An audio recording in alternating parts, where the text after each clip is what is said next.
I am Jools Holland. And I am Jim Moir. Join us for Jools and Jim's Joyride. Joyride. Yes, Joyride.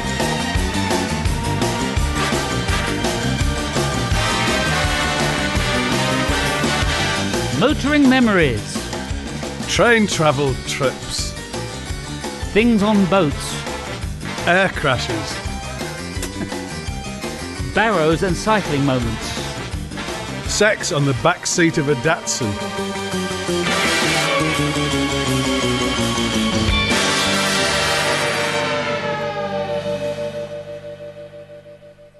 What's happening? You're going to do an introduction. Are you waiting for me to speak? Yes. Is this? Can you guess who our guest That's a good was? start, that, wasn't it? Yeah. Well, yes, I'll start speaking if everyone's happy with that. Yes, I think so. Well, hello and welcome to today's podcast. I wonder if you can guess who our guest is today. Say something. Hello, Jim, and hello, Jools. It's so nice to be invited. Well, that's a bit of a hint. There is that she's a classic. I'm giving it away. She is a classic actress. You're very enigmatic so far. Can you do an introduction and we can find out, do you think? All right. Well, she's a top actress, a singer, and she's called Jane Horrocks. Oh, And there she is, just there. very nice to have you hello, here, Jane. Yeah, we're very excited to have So you here, I Jane. can't carry on talking like this then, No, you're can going I? to have to revert to your all right then. Hello. lustrous Lancashire. I was trying to think of some other word, but it's not happening, is it? Lustrous Lancashire Lunch. Lunch language. So, anyway, right. So, how did you get here today in a taxi? I did in a Mercedes Benz. Very nice driver who was in the music industry. Was he? Well, I he recognised was. him, Now yeah. he's a What was driver. it? What was his job? He was a tour manager. With the Trogs or what? Who? Oh, I don't know. He had Didn't long ask hair. Do you That's- know? I'll ask him again, but there you are. That's the thing. When you said he's driving cars now, but he had been in the music industry, I thought for a moment it might have been like maybe Sir Simon Rattle or someone like this that you might have had, because things are pretty tough out there. in the Yeah, music he industry. looks a little bit Probably like a Simon trog, wasn't Rattle. he? They usually are. A trog. I had a painter and decorator who did some work in my house, whose claim to fame that he was once in Chicory Tip. Oh, And then hitching a ride. What? What did they do? Oh. Son of my father? Oh, that's right, son of my father. Son of my father. And then I looked up and it found out that it was a lie. He wasn't. And I thought, if I was going to tell a porky, I would have picked a better group than Chicory Tip. Oh, and he was telling I would have lies. said Jethro Tull or something like that. Oh, yes. You know, but no. Anyway, Additional percussionist in Led I'll probably Zeppelin. get sued for slander now because there was just no pictures of him in Chicory Tip. That you could see. Maybe Nice it to was look it up. before they became famous. Let's leave it at that. Anyway, you've been a pop singer. A pop singer. When did you first start? What's the first? Actually, out of interest, when was the first time you sang? When was the first time you can remember singing and thinking, "Hey, I can do this. People like this." Well, I think probably on the hills of Lancashire, singing "The Hills Are Alive" with The Sound of Music. Oh, Did As you? Julie Andrews, yeah. And How I thought, old I were like you? doing this. Probably about 9, something like that. You went out on your own and did it. Although I might have been doing it earlier, actually, because I did do a production of The Sound of Music with my friend Beverly Reid. And that was before I was 9. So I did like sounding like Julie Andrews, and then found I could sound like other folk. I think you've got some of the best hills, probably the best hills in the world around Lancashire, actually. And I've been to a few hills. I like hills. I like Pendle Hill, you know, the witches' place. Yes. I like that. And I went there, we were on tour, and we were driving past, and I said, can we go and have a look at Pendle Hill, and specifically where the witches lived?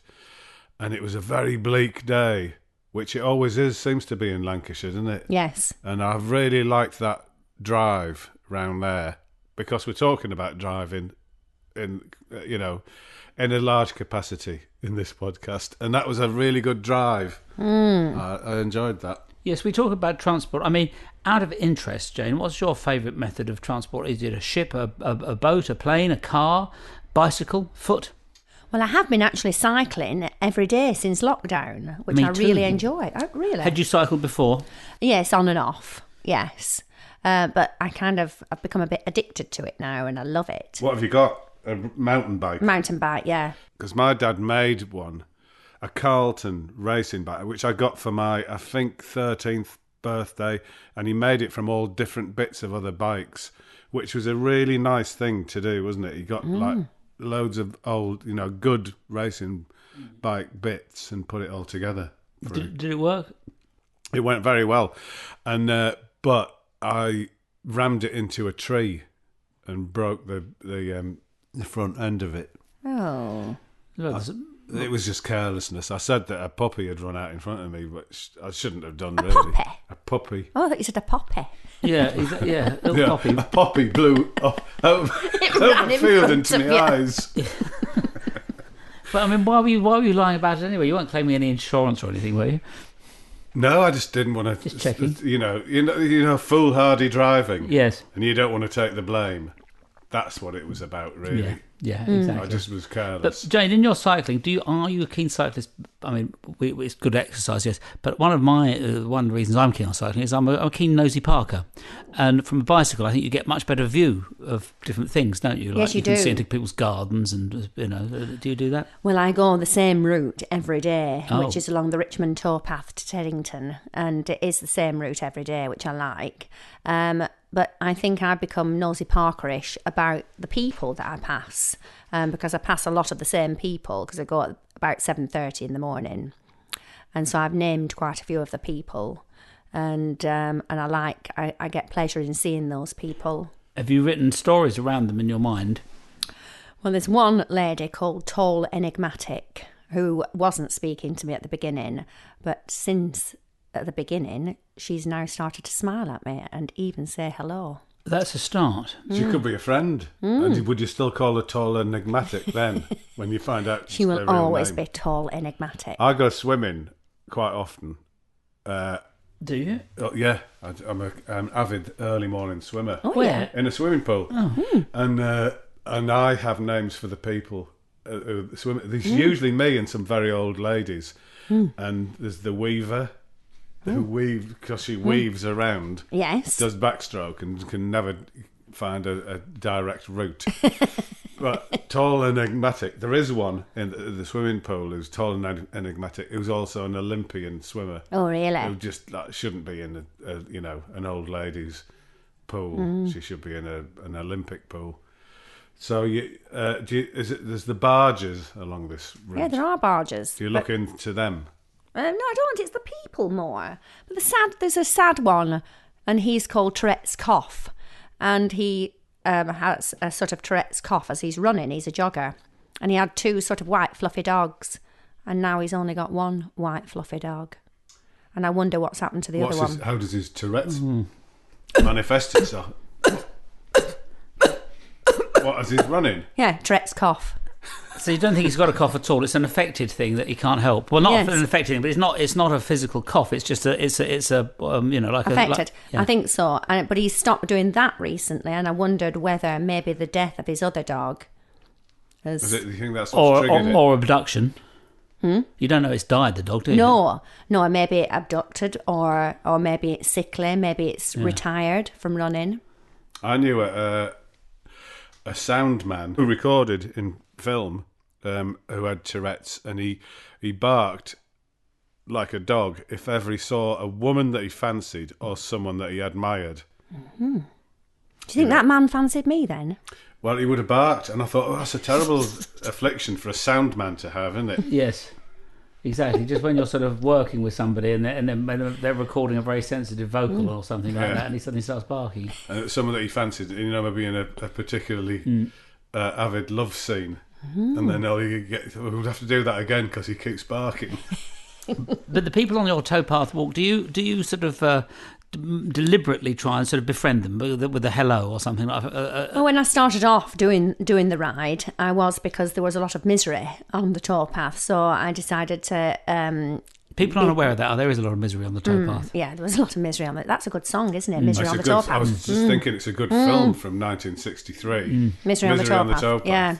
So there was misery on the towpath. So I decided to smile and be very cheerful and say hello to people. And then it wore thin and I got fed up of doing it. So I don't do it anymore. But I do sort of sometimes smile. I think it's quite nice to say good morning to people. I think it's quite a good habit, you know. Yes. Some people get a bit frightened by it. Well, I think that was the case. One woman looked at me in absolute horror and disgust. Good morning, and she looked at you like, what do you mean by that? She looked at me like I'd said, Really? good morning, you. Yeah. Slag. No, I was going to say something worse, but better not. But it was that sort of face. I like people, you know, it's just reminded me when I was, 15, 16, and I used to go and work on a tomato farm and out of school time, and there'd be fellas going to work on their bikes, like rows and rows of them, and they'd all be saying good morning and whistling. And that's another thing you don't get for, people saying good morning and whistling on bicycles. Yes. It's a nice thing, isn't it? Also, I don't know whether you wear a helmet, Jools. Well, no, I'm a continental cyclist, so I wear a flat cap. Oh, yes. Do you wear a helmet? Well, I wasn't wearing a helmet, and then my neighbour said to me, you should wear a helmet. My sons don't wear a helmet, and I worry about them. So that sort of got into my psyche.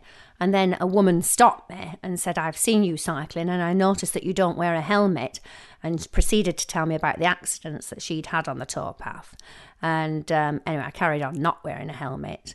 And then it was obviously got into my head about falling off and hitting my head, even though I was resisting wearing a helmet. And then I was dusting one day and I hit my head. And I thought, well, it's happened in some other form, so now I wear a helmet. But When you're dusting? I would imagine you wear a German helmet from the Hells Angels days. Do you drive a car? I do drive a car, but I'm not a very good driver.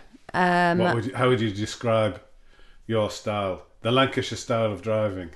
Very cautious. Well, actually, That's I'm a very angry driver. So once I get behind the wheel, Slow and angry, and everybody else is wrong but me, even though I realise I'm not a good driver.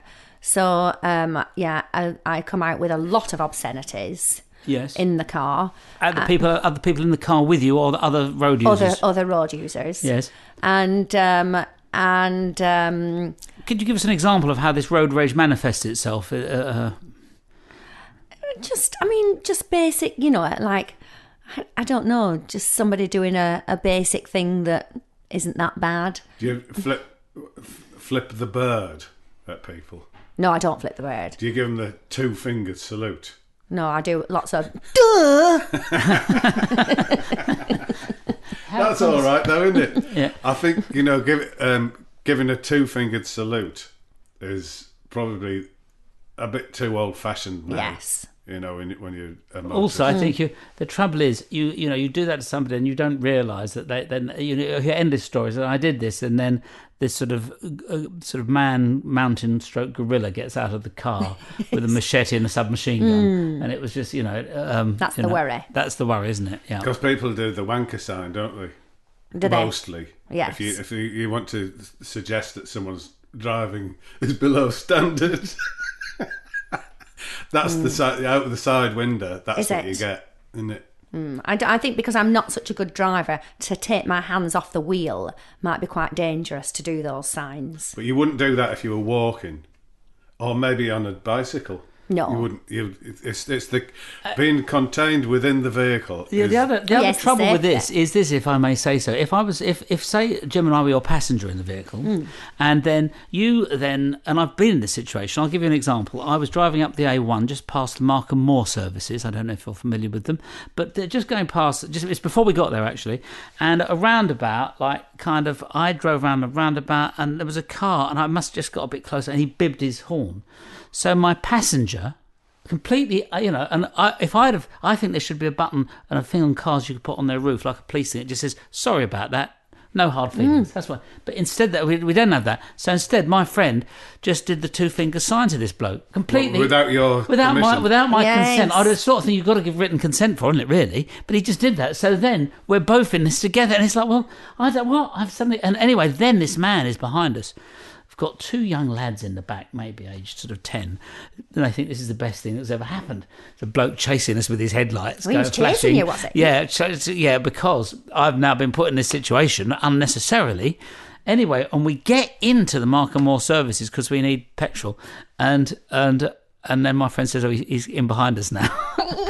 Lads, this is still even better. You know, we're going to get duffed up by someone. Anyway, bloke gets out of the car, and my friend, who's done the finger thing, winds the window down 1 inch. And says, "I'm Jerry Lee Lewis, what are you going to do about it?" Yeah. That would have been a very good thing to say, but he doesn't. He winds down the window 1 inch, and the bloke, I think, this is so like, wow, how have we got into this? All I'm trying to do is mind my business. And the aggressor came up and said, "I think you owe me an apology." At which point, my associate who'd wound the window down 1 inch said, "Sorry," in a very unfeeling way.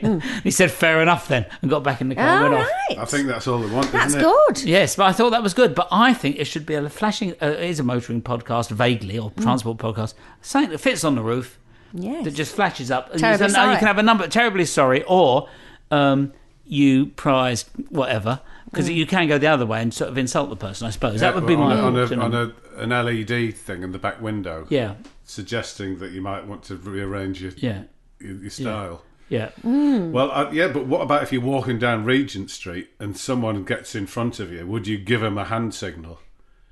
You know, a rude hand signal. If they cut in front of you. Yeah. Why Regent Street? Well, I don't know, anywhere. It always happens there. Pick the high, reapply that to any high street in Britain. Okay, I yeah. don't mind. Yeah. Western Supermare.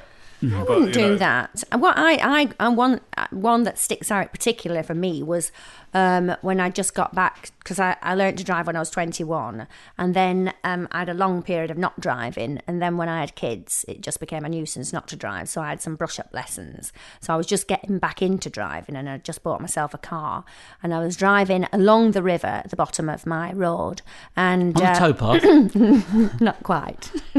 Yeah, that's the only place I drive. And a man behind me. There were lots of people because it was rugby day, so there were lots of rugby jolly people at the pub, and so I was going slowly because they were all in the pathway, and this man peeped me behind, and I got out of the car and went to his window and went, "What?" Oh, What did he do? He looked shocked, Well, you would do. yeah, and exactly. then I got back in and I drove. But okay, so I tell you, okay, that's a great. I think that's a very interesting. What is a very? You could have that on the sign.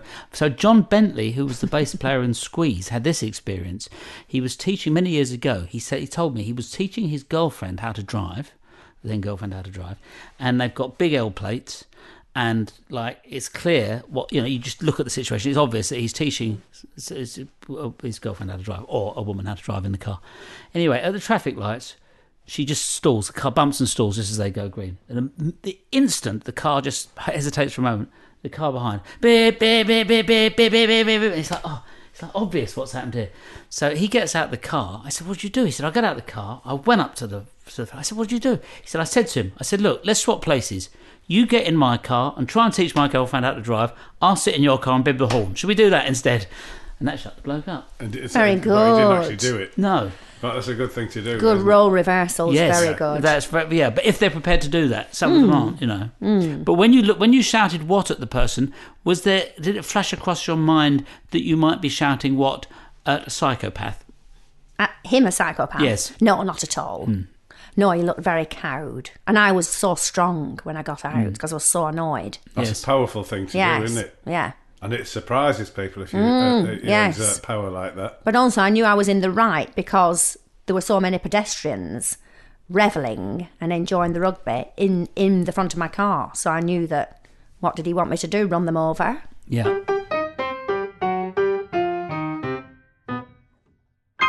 Let me tell you a story about a holiday that I once had in a car. Me and my friend spent 50 quid and we bought an Austin Cambridge from Ernest Pito in Croydon.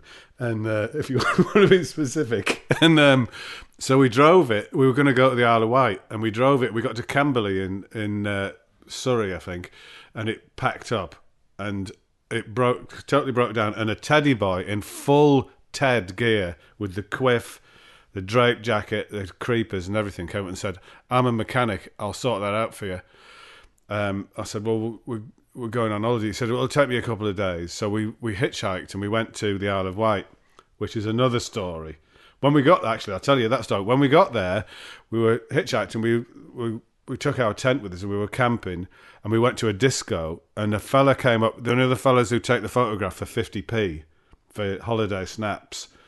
So we were sitting chatting up a couple of girls and this fella was taking a picture. I said, to these girls, trying to impress them, I said, "We're in UB40. We're halfway through a tour and we jumped ship.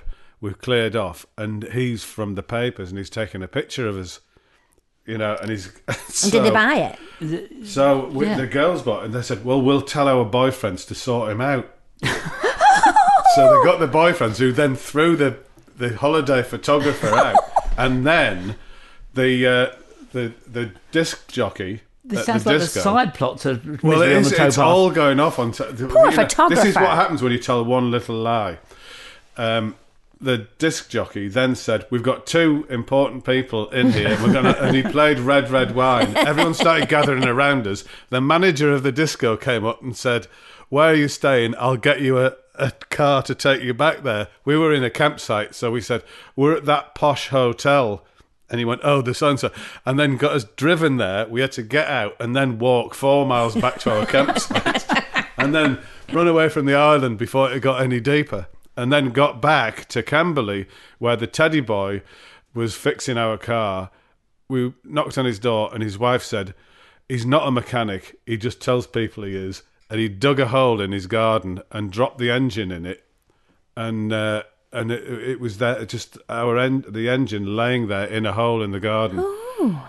And the teddy boy had run off. Oh, no. What a strange story. Yes. It is a very strange story. It's like a small drama. Yeah. One episode of Misery on the Towpath. Yes. Join us next week for one of my intriguing Strange stories. What about other methods of transport? I mean, Jane, are you keen on... do you like boats? Are you a boatist?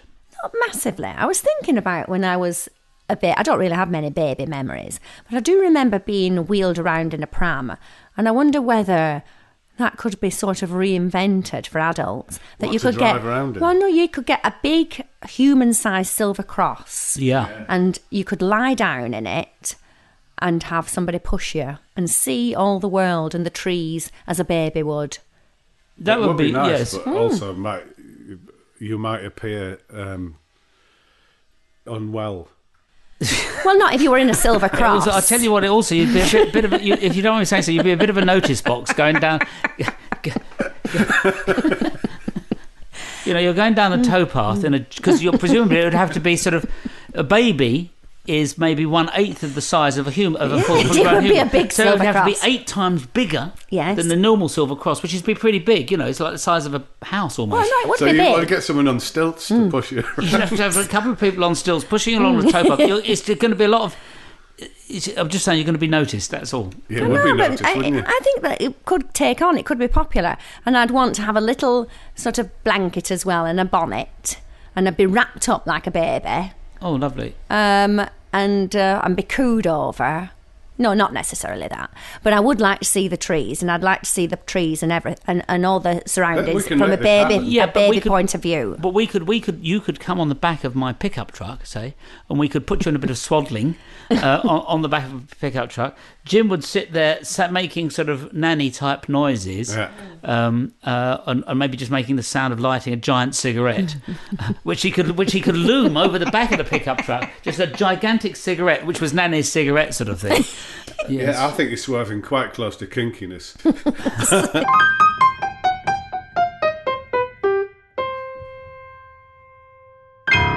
Any nice train journeys? What's a nice train journey you like, or station you like? I do like Waterloo Station. Yes. But do you meet people under the clock there? No, I don't actually. I meet them at Foyle's bookshop. Oh, nice. Is that your favourite station? I think it is. I like St Pancras. Yeah, I think those northern stations that head north, I feel that they have a bit of a darkness about them. So Euston to me has a bit of a darkness. It brings a dark cloud over my head.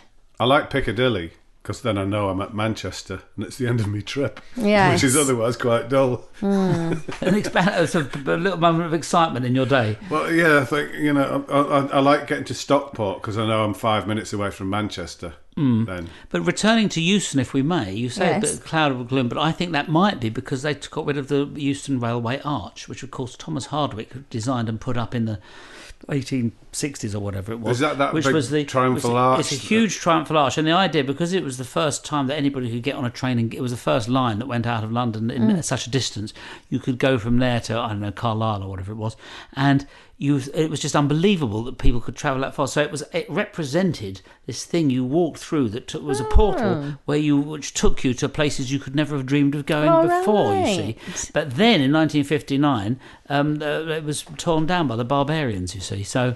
And they put that. So I wonder if they put that back, you might sort of put a slightly more cheerful light on. I don't know. I think maybe it's because my mum and my dad used to, when I was younger, they used to meet me off the station at Piccadilly. So there was sort of a nice, lovely greeting at the other end. But when my dad deteriorated and wasn't able to come and collect me, that stopped and I had to get a taxi. So it wasn't like there was sort of a nice thing at the other end, just having to get a taxi. It's nice being met off a train, isn't it? Yes, There's something very nice by the local police force or whatever. Customs officers. Yes. Oh dear. How about international train travel? Have you tried that at all? Yes, I've been to, well, obviously I've been to Paris. Most people have been to Paris, haven't they? I think that's a modern romantic train. I think that's the Euro style. Yeah, lovely. But nowhere else. And I would like to. Maybe Japan. I'd like to travel by train around Japan. I love that. And they're bang on time. And they've got a great system of getting you on. There's like a gate, but they're always bang on time. If you're not on it, they'll leave. And what I like is... Well, they'll do that, the trains. I mean, they don't wait. It's not like a taxi. Yes. You know, they don't hail it and it stops. Jim's going to be 10 more minutes. No, but they're there. The train's going to be here in 10 seconds. It'll be there. Yes, no. Well, the bullet train. And they have fellas on them with white gloves that point at everything. They'll point at you, and they'll point at the clock, and then they'll say go, and the train goes. I quite like that job. And when on smaller trains in Japan, if you sit right behind the fella who's driving it, he points with his white glove at the clock as he's passing the clock on the track, and then he points at his clock in his cabin, and then points down the track, and they point at everything just to make sure they're absolutely bang on time. Is he being filmed? No, he's absolutely doing it out of his own volition. He'll point at you and he'll say, you are getting on the train. How strange. I've been on the bullet train. I don't remember seeing that. But I'd like to go around, not the cities of Japan. Yes, some lovely, nice gardens they've got there. Garden railway, that's quite a nice thing. Have you ever thought about one of those? No. Have you got a railway going around your garden, an outdoor sort of thing? You've got a railway, haven't you? Well, mine's small scale indoors, but there are people that have those ones going around their garden. There's a fellow driving through Birmingham, on the outskirts of Birmingham. Me and Roland were going there, and it's my railway open today. We saw this sign, and it was on this sort of bloke had sort of a bungalow and quite a biggish garden, and before you knew it, me and Roland were sitting inside a sort of third scale Intercity 125 going around this bloke's garden. Really? And he had a tunnel and everything. It was really fantastic. Yeah, that sounds wonderful. Yeah. So you like hunched down inside it? You sort of sat in it like you would have sort of like a low sort of... Or maybe lie down in it. Yeah, I don't think there was any impropriety going on. He did have some pampas grass, which is always slightly suspicious, but it was a lovely experience. I sort of liked the bloke, and we were the only people there for the whole day, as far as I could see. We stayed for we said, how many of those do we go round for our 50p? And he said, well, as many as you like. So I think we stayed for an hour, just going round and round and round. Oh, lovely! Yeah, it really was. That had a little nice, bridge with a little sort of pond. Oh, that's so cute. No, it's absolutely lovely. I've had some of my best sleeps on trains. Oh, where? I'm just going up to Manchester, actually. Oh, yeah, nice. You don't worry if people are leaning in and taking selfies of you while you're asleep? I don't care. Out of interest, do you, Jane, would you, what's that film where the man falls in love? Brief Encounter. Yes. Yes, right. yes. Who would you have been in that film? Probably Celia Johns. Yes. I liked it when she said it's all so sordid. Yes. Is it just her and Trevor Howard? Is that it? Is there anyone else in Yeah, that there are. film? Well, there's a husband. And there's The cuckolded you've husband. forgotten all about him. So did she. And of course, there's Valentine Dial, who plays the friend when he goes round the flat. But do you know, I put that film on for Ruby Turner one rainy afternoon when she was around my house and we had nothing to do for the afternoon. And I had to go outside to put it on, see what you think of that. And she was outraged at the low moral. She's never seen such a absolutely immoral film. I've never seen anything like it. She was outraged by it. Was she?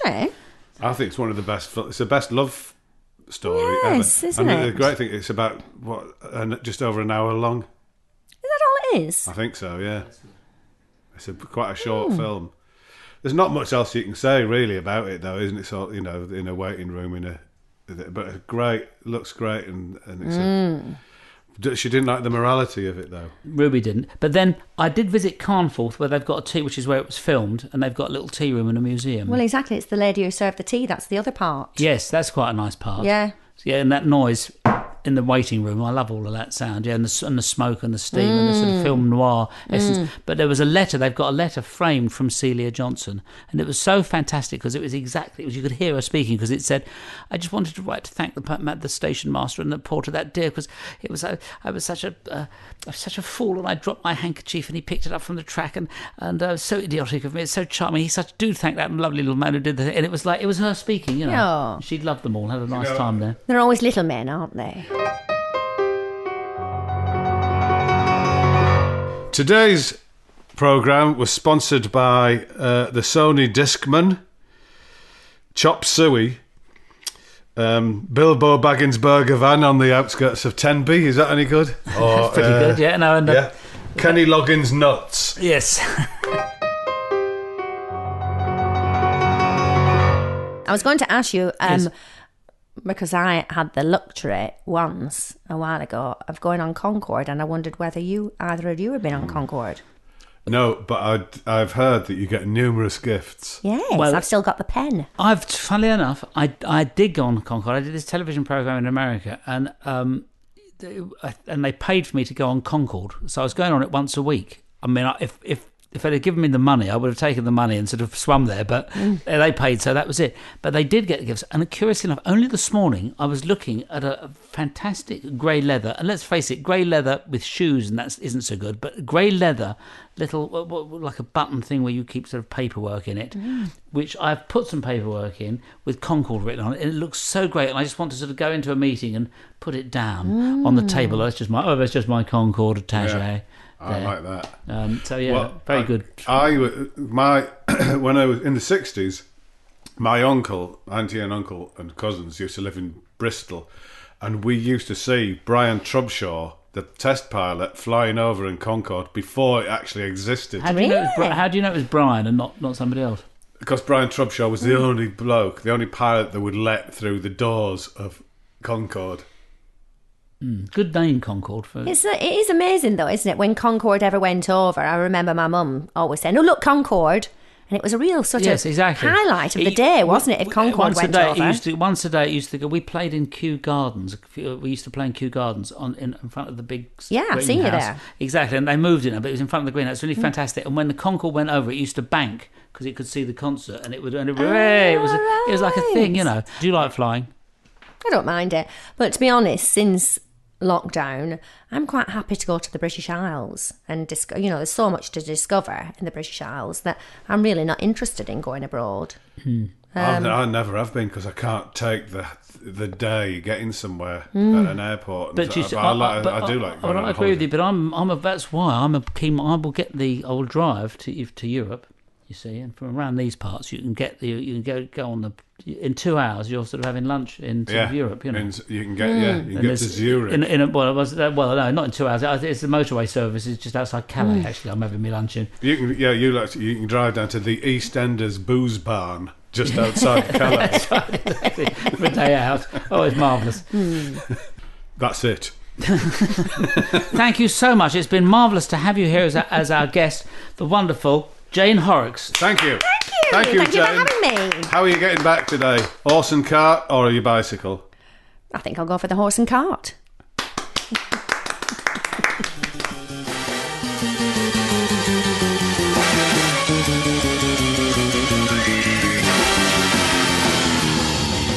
Well, there she goes. Thank you, Jane Horrocks. There she goes off on a bicycle. What a wonderful guest to have on. She's gone off on a bicycle, cycling back along the towpath of misery. The towpath that goes from here in Greenwich to Twickenham, which is quite some way. And if you wished, it could go probably all the way beyond up through Gloucestershire and so forth to the very source of the Thames. Because you can go everywhere on a towpath, can't you? Do you think she's gone to the very source of the Thames? We should have asked her that.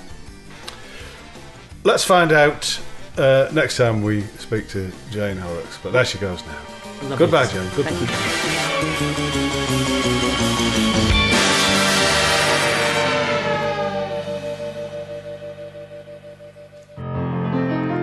Have you got a motoring-related song there? I most certainly have. My old mane says follow the vein and don't dilly-dally upon the way. Oft went the vein with me own pegs in it. I walk behind with me old cock linnet, but I dillied and dallied, dallied and dillied, lost me way and don't know where to go. And you can't trust a special like an old time copper when you can't find your way home. Ta-da!